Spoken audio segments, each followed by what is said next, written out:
Hello everyone, we're the Brain Cells, and today we're going to be explaining and thoroughly diving into the project of Arduino. We will be teaching you step by step on how to code, how to assemble, and explain each parts and their importance in the projects.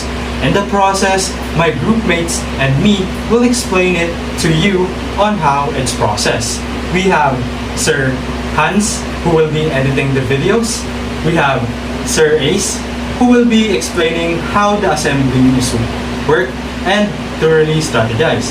And we have Sir Galib, who will explain the parts and its importance. And me, yours truly, will explain the code and thoroughly dissect it to easily teach you on each of its importance.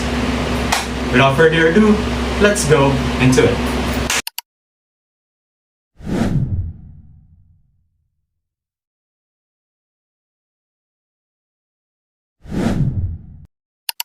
The Brain Cells presents Arduino Project 14 Infrared Control Light.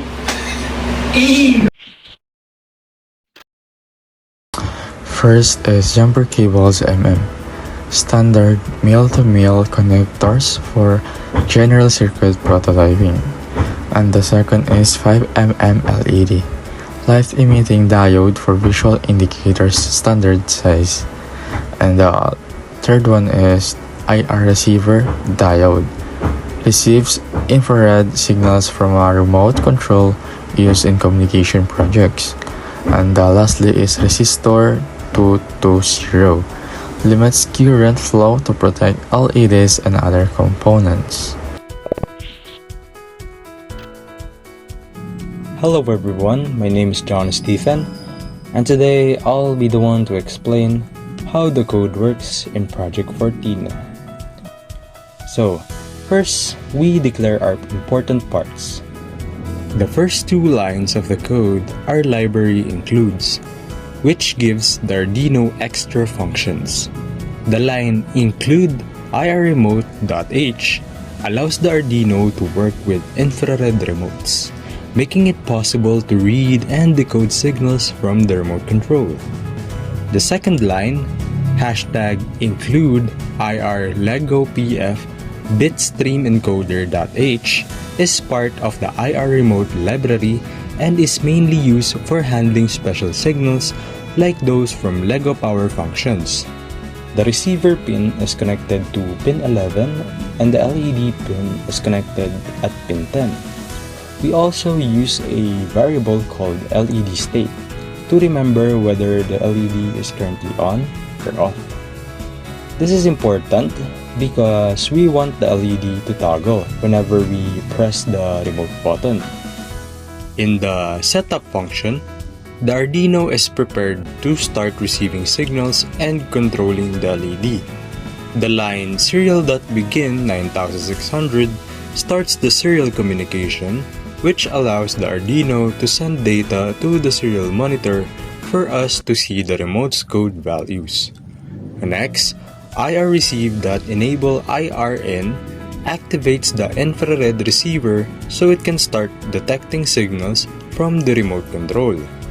Finally, pin mode LED pin output sets the LED pin as an output, meaning the Arduino can turn the LED on or off based on the signals it receives.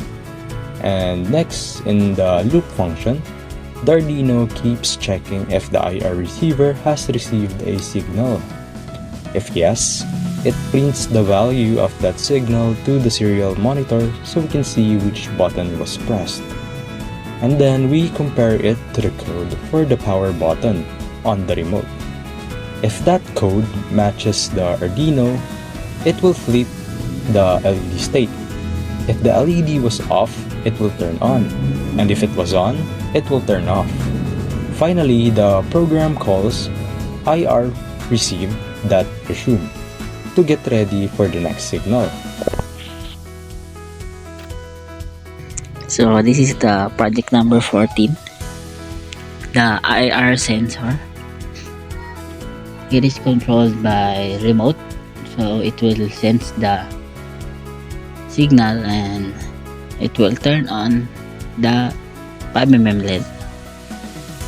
So the components you will need here are remote, IR sensor, 5mm LED, jumper wires, and resistors. So first, we put the 5mm LED and the resistor to this section, to the ground, and another jumper cable for the resistor. And now another jumper cable to our sensor to get the energy. This section and one ground section. And the other one is on the 5-volt section.